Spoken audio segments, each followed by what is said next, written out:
Tenemos una espira circular, estamos en el apartado A, acordaos, cuestiones teóricas de las que nos han preguntado más de una vez, pero en este caso nos lo preguntan de una forma distinta, por preguntar de forma distinta la cuestión de la inducción electromagnética. Está hecho ahí el dibujo, si veis, plano XY y una espira circular inicialmente. Aquí tengo la espira inicialmente dibujada, ¿vale? Esa es la espira. Y nos dicen que entra, es decir, que en principio no está en un campo magnético, pero se estará moviendo. He puesto aquí, se está moviendo hacia la derecha. Moverla hacia donde uno quiera. Se está moviendo hacia la derecha y se encuentra en una región en la que hay un campo magnético. Un campo magnético que he dibujado ahí en tonos rojos hacia adentro. Eso es, no sé si me dicen, sí, me lo dicen explícito. A ver si lo he puesto yo cuando da la gana, no. Me dicen que el campo es uniforme y está dirigido en el sentido negativo del eje Z. ¿Vale? Vemos el dibujo entonces, expira, se está moviendo hacia la derecha en el plano XY, he dibujado los ejes, el eje Z viene hacia nosotros quiere decir que lo podemos pintar así en perspectiva o lo pintamos directamente con la idea esta de que viene hacia nosotros, y a medida que va penetrando dentro del campo magnético que está, como digo, dirigido hacia el interior del papel, porque eso es lo que me está diciendo el ejercicio, está dirigido hacia adentro, ¿vale? Lo he dibujado en rojo. Y me preguntan, justifique, ayudándose de esquemas, si en algún momento durante dicho desplazamiento cambiará el flujo magnético en la espira. Primero me preguntan por el flujo magnético. En la situación inicial, en esta que está aquí dibujada, antes de entrar dentro del campo magnético, ¿habrá flujo magnético dentro de la espira, atravesándola?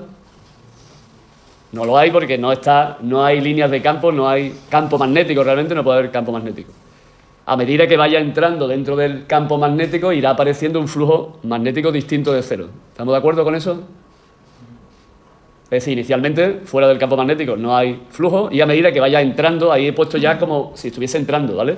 De hecho, está la mitad, he tratado de dibujar la mitad de la espira dentro del campo magnético todavía, ¿vale? Lo que pasa es que como está dibujado también el campo magnético inducido, se ve ya el campo magnético inducido, pero inicialmente solo está a la mitad, hasta aquí, está metida la espira, ¿vale? Y en ese momento ya aparece un flujo magnético que está apareciendo hacia adentro de la pizarra, ¿de acuerdo? Un flujo magnético de líneas que entran. Así que mientras la espira está entrando en el campo magnético, el flujo magnético está cambiando. Mientras está entrando. Fuera no hay flujo, no cambia, mientras se mueva fuera. Mientras está entrando, está cambiando, y en el momento en el que ya esté dentro del campo magnético, el flujo tampoco va a cambiar, ¿de acuerdo? Porque ya dentro del campo magnético, toda la espira dentro se va a mover dentro de un campo magnético uniforme, con las mismas líneas de campo, con el mismo valor del campo. ¿De acuerdo? ¿Sí? Así que ahí lo he escrito muy, digamos, resumidamente, mientras está entrando la espira en el campo magnético cambia el flujo, mientras no entre o mientras ya esté dentro, el flujo se mantiene igual. Segunda cuestión que me preguntan, justifique lógicamente una vez con ese cambio de flujo, pues ya viene la pregunta de la inducción electromagnética. Si hay cambio de flujo, según la ley de Lenz, según la ley de Faraday, hay fuerza electromotriz inducida, hay corriente inducida, y ya nos preguntan que justifiquemos cuál es, si en algún momento se inducirá corriente y de qué sentido. ¿En qué momento se va a inducir la corriente? Pues en el momento en el que cambie el flujo magnético. Y eso hemos dicho que ocurre mientras la espira esté entrando dentro del campo magnético. Mientras se produzca el proceso de entrada, mientras toda la espira empiece a entrar y acabe de entrar, habrá corriente inducida, ¿vale? Porque es el momento en el que hemos dicho que hay cambio en el flujo magnético, y eso es lo que dice la ley de Faraday. Cambio en el flujo, fuerza electromotriz inducida. Y por tanto, como la espira es cerrada, habrá una corriente inducida. En este caso nos dicen cuál será su sentido. Pues ya planteamos la ley de Lenz. Recordemos que la ley de Lenz nos dice que esa fuerza electromotriz, que esa corriente inducida, que ese campo magnético inducido tiene que oponerse a esa causa que lo ha producido, a esa variación del flujo magnético. En este caso, ¿cómo ha sido la variación del flujo magnético?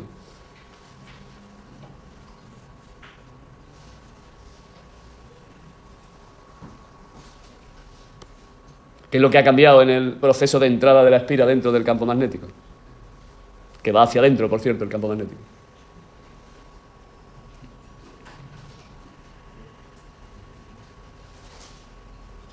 En este caso están aumentando las líneas que entran del campo magnético, ¿no?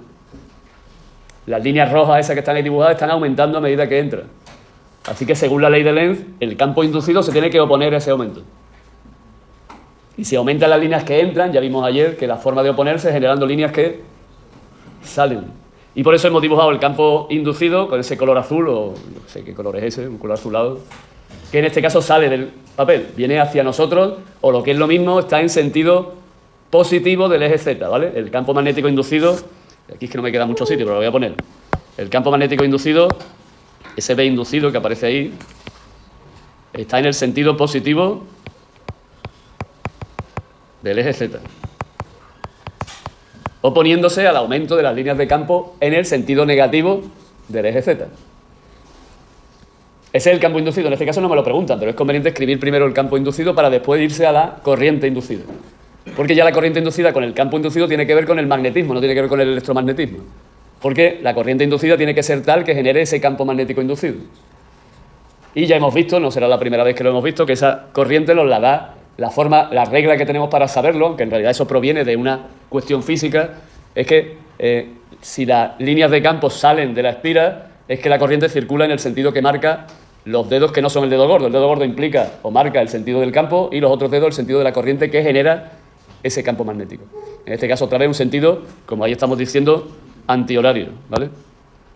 Como ayer vimos también en otro problema, porque el dibujo fue similar, con unas líneas de campo que aumentaban a la entrada cuando acercábamos a un polo norte, no sé si lo acordáis.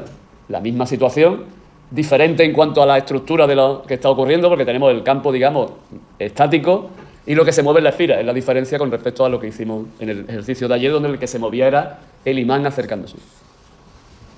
Así que corriente inducida, en sentido antihorario. La hemos dibujado ahí también de azul. Habrá una intensidad de corriente inducida, pero bueno, no, lo que nos interesa es el sentido, y en este caso el sentido es antihorario, que es el que genera ese campo inducido provocado por la variación del flujo magnético de las líneas que están aumentando a la entrada de la espira.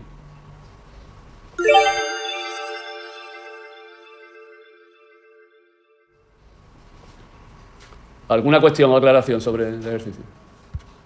Sobre el apartado A, me refiero del ejercicio. Algo que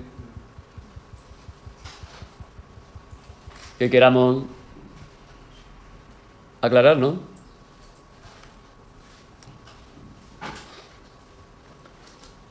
Ahí lo hemos vuelto a explicar, lo he explicado. Fijaos, he hecho ahí una explicación. Le estaba diciendo que había dejado muy poco sitio antes, y digo, me extraña que no hayamos dejado explicar un poco más esto. Y ahí tenemos paso a paso lo que habría que ir diciendo explícitamente a la persona que nos pregunta esto, a la persona que nos puso ese examen. El flujo magnético de las líneas que entran aumenta. He puesto una línea para arriba indicando que aumenta. Evidentemente con palabras hay que decirlo, con flechas mejor que no. Aumenta el flujo de las líneas que entran, aparece una fuerza electromotriz inducida y un campo inducido que se opone a ese aumento de las líneas que entran, y por tanto tiene que ser un campo inducido que sale. Y ese campo inducido que sale tiene que estar provocado por una corriente en sentido antihorario. Ese sería el desarrollo, digamos, o el razonamiento, el desarrollo del razonamiento que hay que expresar. Evidentemente es el desarrollo del razonamiento que podremos hacer si lo hemos entendido. Si no lo hemos entendido, pensar que no podemos aprender un desarrollo, un razonamiento sin saber el por qué es complicado. Pero bueno, ese sería el desarrollo de lo que habría que explicar. Todo ello ya con palabras. Yo he puesto ahí algunos símbolos para indicar lo que entra, lo que sale, lo que aumenta, lo que, etcétera. Pero realmente con palabras siempre queda mejor. Por eso incluso la corriente inducida hablamos de sentido antihorario, para que quede claro el dibujo. No vaya a ser que la flecha nos salga mal y que diga, pero no entiendo para dónde va el sentido. No, si te he dicho que es antihorario. O sea, que no haya un lugar a duda de lo que estamos dibujando, ¿vale? Que es lo que hemos dicho también desde el principio. Que quede claro el esquema y el dibujo que hacemos, para evitar confusiones del que tenga que corregir, ¿no? Fundamentalmente, aparte de que evita confusiones sobre algo que nosotros hemos entendido en su explicación o estamos explicando correctamente. Bueno, nos vamos al apartado B. ¿O aquí ha surgido alguna cuestión? No. El apartado B ya nos plantea el problema típico que se suele plantear en los apartados B.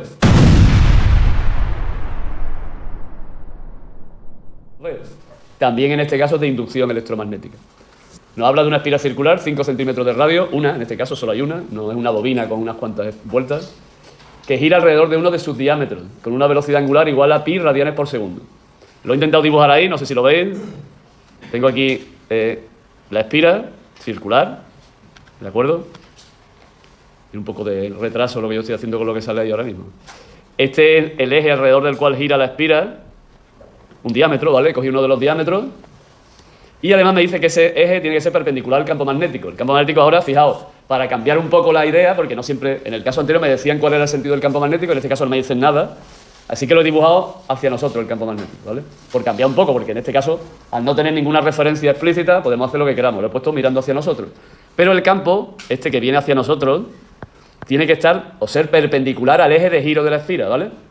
¿Es perpendicular? Es importante que sea perpendicular porque si giramos la esfera de una forma determinada no va a aparecer flujo magnético, ¿vale? ¿De acuerdo? Si la giramos respecto a un eje que sea de la misma dirección que el propio campo, no va a aparecer flujo magnético. Tiene que ser perpendicular para que sí gire la esfera dentro del campo, ¿vale? Así que tenemos este eje, como hemos dicho, y la esfera gira dentro del campo. Yo he puesto en ese sentido, me da igual. Gira con una velocidad angular de pi radianes por segundo.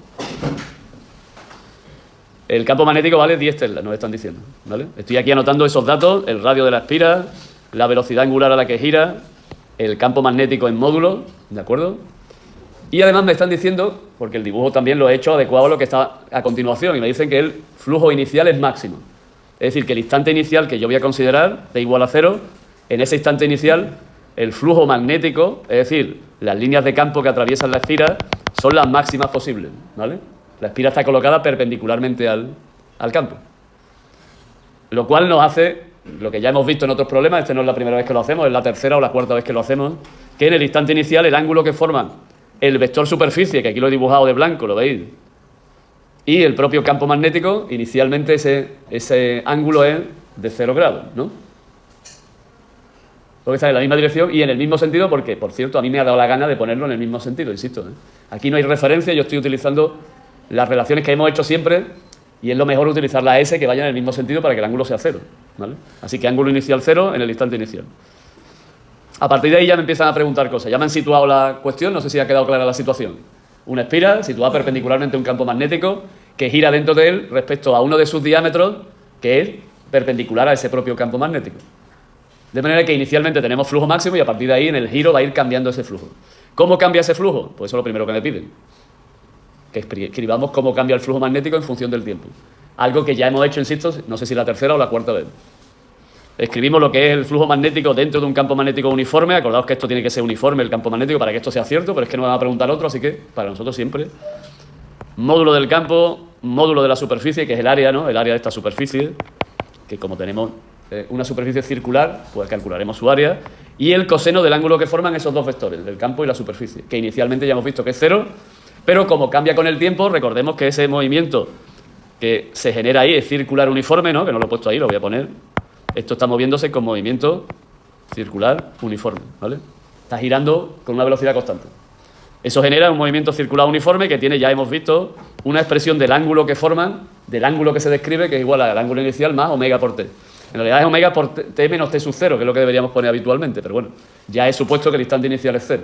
Y además, como el instante inicial es 0 y el ángulo inicial es 0 también, me queda que el ángulo que forman la superficie y el campo magnético es omega por t.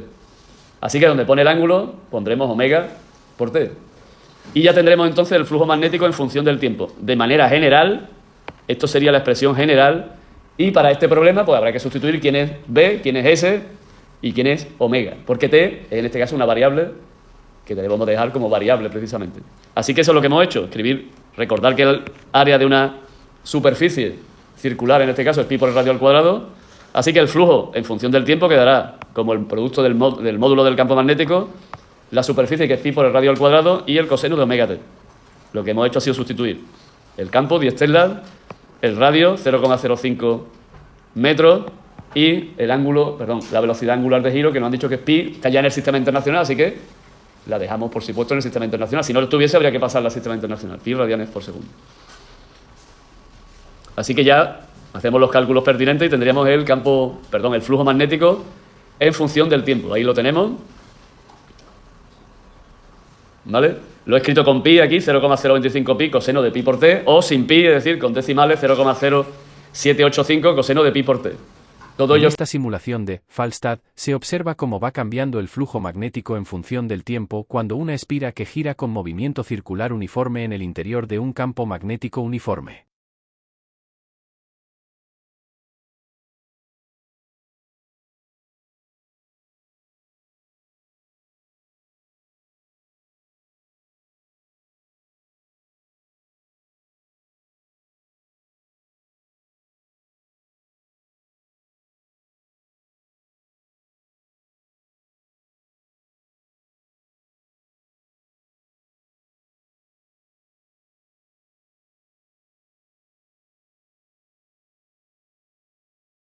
Coseno de pi por t. Todo ello escrito en el sistema internacional, que significa que el flujo será en Tesla por metros cuadrados cuando el tiempo sea en segundos, que también se puede escribir así, como vimos ayer. Poner que eso es Tesla por metro cuadrado o Weber, cuando t, pero hay que escribir después, cuando t esté en segundos. Para el que lo haya hecho, ¿le da eso el ejercicio? Podemos repasar los cálculos. Yo estoy creyéndome que el año pasado, cuando lo corregimos en clase, entiendo que también corroboramos que esos resultados eran correctos, porque estaban, o lo había hecho vuestros compañeros, o lo comprobamos en ese momento. Pero bueno, si lo habéis hecho. Ese era el apartado I de esta primera parte, que además, aunque no me lo hubiesen pedido, lo voy a tener que hacer, porque para hacer el segundo apartado necesito el flujo magnético en función del tiempo, claro. Lo que pasa es que me lo piden explícitamente porque me están de alguna manera guiando para que no, por si acaso no me acuerdo de algún elemento que tengo que seguir. Segundo apartado me dicen, o el segundo subapartado mejor dicho, que calcule razonadamente, es decir, que no puedo utilizar ya una expresión conocida de antes, sino que tengo que hacerlo, el valor de la fuerza electromotriz inducida en el instante t igual a 50 segundos. Aquí no sé si estáis viendo, he hecho también otro dibujo en el cual estoy viendo cómo inicialmente, esto sería la situación inicial, tenemos el campo magnético y el vector superficie en la misma dirección y sentido, y a medida que gira, lo he hecho en perspectiva, cosa que difícilmente, no sé si se ve bien, la espira ha cambiado ya su orientación respecto al campo, y de hecho en esa posición que yo he puesto ahí, el campo y el vector superficie son perpendiculares, es decir, que en esa situación el flujo sería cero, lo estamos viendo, ¿no? O sea, eso está cambiando uniformemente, desde luego, claro. Lo cual está haciendo que haga, o que aparezca ahí, igual que antes, una fuerza electromotriz inducida. Esa fuerza electromotriz me da dada ahí de Lenz-Faraday, que, recordemos, ahí está escrita, me dice que la fuerza electromotriz inducida es menos n, número de espiras, por la derivada, es decir, variación en el tiempo del flujo magnético. Como n es 1, pues lo ponemos, ya lo he puesto, y derivo el flujo magnético en función del tiempo. 0,0785 lo he puesto con decimales para que salga el resultado en decimales, pero si queremos con pi, pues lo dejamos con pi. Tenemos que derivar un coseno con un pi por t dentro, la derivada del coseno pues sería el menos seno, ¿no? Y la derivada del pi t que está dentro pues sería pi. No es la primera vez que hacemos esta derivada porque ya recordamos que esto lo hicimos también con el movimiento armónico simple, al que se parece mucho las oscilaciones que ocurren aquí, al movimiento armónico simple. No tiene que ver desde el punto de vista físico lo que está ocurriendo, pero sí son oscilaciones que se miden de la misma manera que se medía ese movimiento oscilatorio armónico simple. Resultado del flujo de la inducción, si yo no me equivoco, pues queda 0,0785 por pi por el seno de pi por t en el sistema internacional. Es decir, que la fuerza electromotriz también depende del tiempo, como es lógico, porque va cambiando al estar girando. Solo nos faltaría calcular eso para t igual a 50 segundos, que es lo que me pide el ejercicio, ¿no? T igual a 50 segundos. Así que donde pone t en esa expresión, pues sustituimos por 50 segundos. Lo hemos sustituido por 50 segundos. Y la verdad es que el seno de 50 por pi, podemos irnos a la calculadora, pero 50 pi es un número veces pi, que es lo mismo que tener una pi, bueno, un número que significa que os he dado un par de vueltas, o sea, un número par de vueltas, 50 pi serían 25 vueltas, de hecho, ¿no? Así que, evidentemente, estaría otra vez al principio del movimiento, y al principio significa que el seno de 0 es 0. Así que la fuerza electromotriz inducida en t igual a 50 segundos es 0. ¿Vale? He puesto ahí un recordatorio de que eso tiene que estar en radianes. Recordarlo porque nos suele pasar que lo dejamos en grados y al poner 50 pi en grados no va a salir 0, claro. ¿Me explico? Así que recordar que tiene que estar en radianes. Y la calculadora tiene que estar en radianes, que insisto, si uno se da cuenta que eso está en radianes, 50 pi radianes es, vuelvo a decir, lo mismo que 0 radianes, ¿vale? Es volver al origen del movimiento. Así que la fuerza electromotriz inducida, aquí hay poco que calcular porque realmente multiplicar por 0 nos da 0, es 0 en ese instante concreto, ¿vale? Y es que recordad que la fuerza electromotriz inducida, aunque aquí no lo hemos hecho, lo voy a hacer, ya que tengo aquí un hueco, lo voy a hacer. La fuerza electromotriz inducida va cambiando con el tiempo, ¿de acuerdo? De una manera sinusoidal, ¿vale? No sé si os acordáis de cómo solíamos representar el movimiento armónico simple en un período. Poníamos el período, lo repartíamos por la mitad, y en este caso empezamos, como es un seno, tendremos otra mitad que es t partido por 4, el período.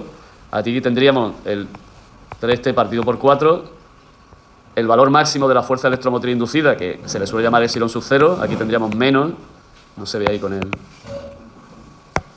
el dibujito, con la imagen, vamos. Y eso lo hacíamos así en el caso de los movimientos armónicos simples. Aquí tendríamos el valor máximo, aquí tendríamos el valor 0, aquí tendríamos otro 0, aquí tendríamos el máximo negativo y volvería aquí. Así que esto pues hace la típica sinusoide. En este caso epsilon sub 0 vale esto de aquí, ¿vale? 0,0785 pi. voltios, ¿vale? Recordad que esto, si lo ponemos, debería estar en voltios. Y T debería estar en segundos, aunque como no he sustituido números, da igual, porque no he puesto ni el número de epsilon sub 0 ni el de los segundos. Se podría calcular cuánto vale el periodo a partir de pi, pero vamos, recordad que el periodo es 2pi partido por omega, y 2pi, en este caso omega es pi, así que 2pi partido por pi, ¿el periodo cuánto es? 2 segundos. Así que si quisiésemos hacer la representación exactamente de esto, la podríamos hacer, porque esto valdría para este problema 2 segundos, ¿vale? Y la fuerza electromotriz, insisto, máxima sería esa, ¿vale? Así que se puede hacer la representación. Así que en este momento, después de 50 segundos, han pasado 25 periodos enteros, ¿lo entendemos, no? Y claro, 25 periodos enteros es que estamos al final del periodo entero, es decir, estamos aquí. Pero 25 veces después, ¿de acuerdo? Sí. ¿Vale? Bueno, ¿alguna aclaración, alguna cuestión que queráis hacer de lo que estáis haciendo ahí, de lo que de lo que estemos haciendo aquí en el ejercicio, de esto que hemos resuelto? ¿Alguna aclaración, alguna duda? ¿Alguna cosa que no nos haya quedado clara sobre...? La verdad es que la inducción electromagnética es algo que ya lo dijimos ayer, gusta preguntar bastante, lo estáis viendo, ¿no? Esto es junio del 2021. Y ayer vimos, también en el 2022, también lo preguntamos. O sea que la inducción en el bloque de electromagnetismo es difícil que se escape, que nos lo pregunten. Así que es conveniente, digo yo, si queremos tener claro esto, cuando hagamos la selectividad, si lo vamos a hacer, pues que sepamos que un problema de esto lo vamos a tener. Otra cosa es que lo hagamos o no, y no queramos hacerlo porque como nos dejan elegir otras cosas, pues a lo mejor lo dejamos allí sin hacer. Bueno, no me enrollo más. ¿Alguna cuestión? Porque si no, después el vídeo se hace eterno y no se... ¿No? Dejamos por finalizado el vídeo y las preguntas. En esta otra simulación de Falstad, se observa cómo van cambiando la corriente inducida y la fuerza electromotriz inducida en una espira que gira con movimiento circular uniforme en el interior de un campo magnético uniforme.